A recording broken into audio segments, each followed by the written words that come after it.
మండల అధికారులు అందరూ కలిసికట్టుగా పనిచేసి మండలంలో ఎలాంటి సమస్యలు రాకుండా చూసుకోవాలని, సీజనల్ వ్యాధులు వ్యాపించకుండా గ్రామాలను పరిశుభ్రంగా ఉంచాలని, గ్రామాలలో ఎక్కడ నీరు నిల్వ ఉన్నా అక్కడ బ్లీచింగ్ పౌడర్ వేయాలని, ఆయిల్ బాల్స్ కూడా వేసి దోమల నివారణ చేపట్టాలని చినశంకరంపేట మండల ప్రత్యేక అధికారి నీలిమ తెలిపారు. చినశంకరంపేట మండల కేంద్రంలోని ఎంపీడీఓ కార్యాలయంలో శానిటైజేషన్ మరియు త్రాగునీరుపై సంబంధిత అధికారులు మరియు పంచాయతీ కార్యదర్శులతో సమీక్ష సమావేశం నిర్వహించారు. అనంతరం మిషన్ భగీరథ ఈఈ సంపత్ కుమార్, మండల ప్రత్యేక అధికారి నీలిమలు మాట్లాడుతూ గ్రామాలలో మంచినీటి సరఫరా మిషన్ భగీరథ ద్వారా అందించడం జరుగుతుందని, ఎక్కడా కూడా నీటి సమస్య రాకుండా చూసుకోవాలని వారు తెలిపారు. సీజనల్ వ్యాధులు వ్యాపించకుండా పంచాయతీ కార్యదర్శులతో పాటు మండల అధికారులు అంతా కూడా సమన్వయంతో పనిచేసి ఎక్కడా ఇబ్బందులు లేకుండా అందరూ కలిసికట్టుగా పనిచేయాలని, ప్రభుత్వ కార్యాలయాల వద్ద చెత్తను తొలగించేందుకు ట్రాక్టర్లను పంపించాలని, అనవసరమైన పిచ్చి మొక్కలు పెరగకుండా చూసుకోవాలని, వెంటనే వాటిని తొలగించే విధంగా చర్యలు చేపట్టాలని వారన్నారు.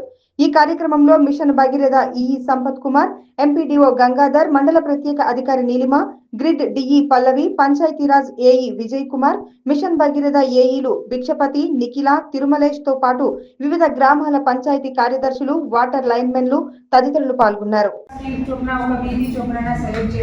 బ్లీచింగ్ పౌడర్ అన్ని చోట్ల వేయండి, ఇంటింటికి కొంచెం ఇచ్చేయండి. నేను విజిట్ చేసినంటే వేరే రకంగా కాదు, విజిట్ చేసినంత మటుకు మాకు ఇంటికి కూడా కొంత ఇవ్వట్లేదు, మా ఇంటి దగ్గర వేయట్లేదు, బ్లీచింగ్ పౌడర్ చేయట్లేదు అనేది వస్తుంది. అట్లా చేయట్లేదు, కొంత ఇచ్చావు, కిలో ఇస్తావో 2 కిలో ఇస్తావో వాళ్ళకి ఇచ్చేవండి. వాళ్ళ చుట్టూ వాళ్ళ ఇంట్లో అన్నది కనీసం కొంత వేసుకుంటారు. లేదు అంటే జీపీ నుంచి మీరే చేయాలి. చుట్టూ ఎక్కడెక్కడైతే క్లీన్లీనెస్ లేదు, ఎక్కడైతే వాటర్ స్టాగ్నేట్ అయి ఉంటుందో, ఎక్కడైతే బురద ఎక్కువగా ఉంటుందో ఆ చోట్ల వేయండి. తర్వాత ఈ బుష్ క్లియరింగ్స్ అనేటువంటిది హాస్టల్స్, స్కూల్స్ లోపల వర్కర్స్ ఉన్నారు, శానిటేషన్ అనేటువంటి వాళ్ళు చేస్తారు. కానీ ఎక్కువ మొత్తం లోపల బుష్ వస్తే మాత్రం వాళ్ళు ఒకవేళ మిమ్మల్ని కనుక కాంటాక్ట్ అయితే వెళ్ళి ఆ బుష్ క్లియరింగ్స్ అయితే చేయించండి.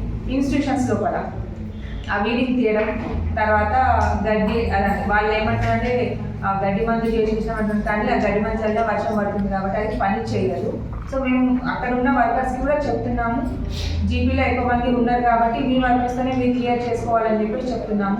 శానిటేషన్ అయితే మీకు ఇబ్బంది ఉండదు, ఆ టాయిలెట్స్ క్లీనింగ్, బాత్రూమ్ క్లీనింగ్స్ వాళ్ళు చేసుకుంటారు. కాకపోతే ఈ గడ్డి ఎక్కువ మొత్తంలో కొంచెం మొక్కలు అవి ఉంటే మాత్రం మీరు జీపీ నుంచి చేయండి. ఇంకొకటి ఏంటంటే స్పెషల్గా ఇన్స్టిట్యూషన్స్కి డైలీ మాత్రం ట్రాక్టర్ని పంపించండి గార్బేజ్ కలెక్షన్ గురించి. ఎందుకంటే వాళ్ళు ఊడ్చి వాళ్ళకు ముందే చెప్పండి, అక్కడ ఉన్న వర్కర్కి చెప్తారా, మేము ఈ టైంకి వస్తాము, మీ ఇన్స్టిట్యూషన్ లోపల మొత్తం కలెక్ట్ చేసిన చెత్త అంతా కూడా ఒక చోట పెట్టండి, సంచులలో నింపి పెట్టమని చెప్పండి. వాళ్ళు వస్తారు, మీరు తీసుకెళ్ళమని చెప్పి చెప్పండి. ఆ ఇన్ఫర్మేషన్ అన్ని ఇన్స్టిట్యూషన్స్కి ఇవ్వండి. ఎందుకంటే మేము తిరిగిన ఇన్స్టిట్యూషన్స్ లోపల చూస్తే మొత్తం వెనకాల అంటే వాళ్ళు అట్లా పడేసి ఏమంటే జీపీ నుంచి రావట్లేదు, ఎవరు తీసుకుపోవట్లేదు, ఏం చేయాలని చెప్పేసి వర్షం పడుతుంది, మళ్ళీ అక్కడే ఎదైపోయి బురదయి వాటర్ స్టాగ్నేట్ అయిపోతుంది. అట్లా కాకుండా మీరు కొంచెం కన్సర్న్ HMSWSకి చెప్పి ఈ టైం 2 రోజుల కోసం పంపించినా సరే, మీరు మొత్తం స్టార్ట్ చేయడానికి ఇది కాదు కాబట్టి హాస్పిటల్స్కి, ఇన్స్టిట్యూషన్స్కి, స్కూల్స్కి ఖచ్చితంగా గార్బేజ్ కలెక్షన్ కోసం ట్రాక్టర్స్ని అయితే పంపించి తీసుకోవడం వాళ్ళకి మీరే, అది మళ్ళీ మీరు డంప్ యార్డ్కి పంపించేసుకోండి. వితిన్ ద టైం లోపల వాళ్ళకి ఇంటిమేషన్ ఇవ్వండి. మీరు కూడా కొంచెం ఇన్ టైం లోపల అవి అటెండ్ అయ్యేటట్టు చూడండి. అదేంటి ఎస్కొండాపూర్ అన్నారా. సో ఇంకా మీ నుంచి ఏమైనా కావాలంటే మాత్రం ఇంకోటి అంటే అందరము ఎంప్లాయీస్లే, అంటే ఒకరి మీద ఒకరు చెప్పుకోవడం కాదు, అందరూ యూనిటీగా వెళ్తేనే మన వ్యవస్థ అనేటువంటిది ముందుకు పోతుంది. వాళ్ళు అట్లా చేశారు అట్లా కాదు, కాకపోతే కోఆర్డినేషన్తో వెళ్ళి మన వ్యవస్థను మాత్రం మనం ముందుకు తీసుకోవాలి. మా ఈగారు కంట్రోల్ ఉంటారు వాళ్ళు అందరూ, అది ఈగారు కంట్రోల్ ఉంటారు. డీ కంటే ఈగారు కంట్రోల్లో ఉంటారు. మెయిన్ డీకి డ్యూరేషన్ ఎక్కువ ఉంటుంది కాబట్టి ఆ లోపల ఎవరు ఉంటారో 2-3 ఈగారు కంట్రోల్ ఉంటారు. ఆ ఎక్కడ ఉన్నారో మా ఏజెన్సీ అనేది మొత్తం వాళ్ళు చూసుకుంటారు. ఏమైనా లీకేజ్ ఉన్నా అని అవన్నీ చూసుకుంటా వచ్చుకుంటా వాళ్ళు ఏదంటే కరెక్ట్ రెగ్యులర్గా మన నీళ్ళు ఆ ట్యాంక్ కూడా పోవాలి. అదే వాస్తవం. ఎందుకంటే మన నీళ్ళు ఇబ్బంది వాళ్ళు పని చేయట్లేదు. ఆ నీళ్ళు ఇబ్బంది ఆ వారు ఎక్కడ ఎంత వస్తుందో అంటే ఒక స్టేజ్లో వాళ్ళకు 5 విలేజ్ ఉంటే ఒక 10 ట్యాంకులు ఉండొచ్చు, లేదా 8 ట్యాంకులు ఉండొచ్చు. 8 ట్యాంకుల్లో కూడా కరెక్ట్గా ఒకటేసారి రావడం, ఒక దాంట్లో తీసుకున్న పోతే మనం రిటర్న్ ఫస్ట్ మనం ఫీల్ చేయాల్సిందంటే ఫస్ట్ లాస్ట్ విలేజ్కి ఇచ్చి ఆడ నిప్పులు ఇట్లా వస్తే బాగుంటుంది. కానీ ఫస్ట్ నుంచి అది ఒక అలవాటు చేసుకోండి. లాస్ట్ విలేజ్ ఫస్ట్ నింపి ఆడికి ఎక్కగలండి. అట్లా అయితేనే మీకు నీళ్ళు నింపుకుంటూ వస్తుంది. ఫస్ట్ నింపుకోకపోతే ఆ లాస్ట్ నీళ్ళు పోలేవు, అప్పుడక్కడ అయిపోతాం వస్తున్నాయి. ఫస్ట్ ఆ లాస్ట్ విలేజ్ నుంచి ఎక్కగలండి. అదొక సిస్టమ్ పెట్టుకొని ఆ నింపుకుంటారండి. ప్లస్ సమ్మర్లో అంత బాగా చేసినా వర్షాకాలం ఉంటాడు ఏం కాలం కొంచెం మనం మెయింటైన్ చేయాలి. ఒక కంప్లైంట్ రావడం చూసుకోవాలి. మన మెయిన్ బాధ్యత అంటే ఇంట్లో విలేజ్లో నీళ్ళు సర్వ్ చేయాలి. ఆ నీళ్ళు సర్వ్ చేయకుండా మన కంప్లైంట్ వస్తే మనం వన్ ఇయర్ అంటే ఒకరు గుర్తు పెట్టుకోండి. ఏ లైన్ అయినా కానీ మన ఎవరైనా కానీ మీరు కంప్లైంట్ చేస్తే మీ యొక్క అసమర్థత తప్ప వేరేదేం లేదు. అందుకే మీరు ఒళ్ళు జాగ్రత్త పెట్టుకుని పని చేసుకుంటే మన బాధ్యత అది. ఒక గ్రామం నీళ్ళు ఇచ్చే బాధ్యత మనది కాదు. మీరు రెస్పాండ్ అవ్వడం ఫోన్ మన ఎవరైనా మాకు ఫోన్ ఇచ్చినది మన డిపార్ట్మెంట్ ఏజెన్సీ ఎందుకు ఇచ్చారు, మీ అందరు ఫోన్ రెస్పాండ్ కావాలని ఇచ్చారు.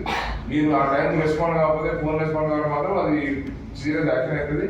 దాని తర్వాత ఏజెన్సీ రికమెండ్ చేసి తీసేయడం జరుగుతుంది. అదే నో డౌట్. ఎందుకంటే ఎవరికి అది అపేక్షించేది లేదు, ఏం లేదు. వాళ్ళైతే ఖచ్చితంగా వాళ్ళ బాధ్యత వాళ్ళని చేయాల్సిందే. ప్లస్ ప్రాణం అనేది మీరు మాకు చెప్పాలి, ఇంకోటి కాదు. మా విలేజర్స్ కాదు చెప్పేది, విలేజ్ సెక్రటరీగా చెప్పేది. మీరు సార్ ఈ నీళ్ళు అందుకోలేదు అసలు ప్రాణం మీరు చెప్పాలి. ఆయన చెప్తే నాకు అర్థమవుతుంది. ఫస్ట్ మీరు ఇవ్వాలి. వాళ్ళు చేస్తే మీరు ఏం చేస్తున్నారు, మీరు లైన్లో అసలు అర్థమవుతుంది. ఫస్ట్ మా సెక్రటరీలు అందరూ కంప్లైంట్ చేసుకుంటారు. వచ్చి మీరే కంప్లైంట్ చేశారంటే మీరు ఎందుకు అర్థాలు చేసుకుంటారు. ఫస్ట్ మీ లైన్ మీద ఫస్ట్ మీకు కరెక్ట్గా ఉంటే మాకు వాళ్ళ దగ్గర కంప్లైంట్ రాదు. ఆ లెక్కనే మేము సక్సెస్ అవుతాం. ఓవరాల్గా మన ఉద్దేశం ఏంటి, అందరికీ మంచి నీళ్ళు తాగాలి. అది నువ్వు చేసినప్పుడే నీకు ఆ జాబ్ చేయాలి. 15 నెలలు పడుతుంది కాబట్టి కొంచెం మా ట్రాన్సిషన్ లెవెల్లో టైం ఉన్నాం. అది కొంచెం సెట్ అయ్యే వరకు టైం పడుతుంది. మీరు కూడా మేడం కలవాడు కావాలి, మీరు కూడా మేడం కూడా రెస్పాండ్ కావాలి తప్పదు.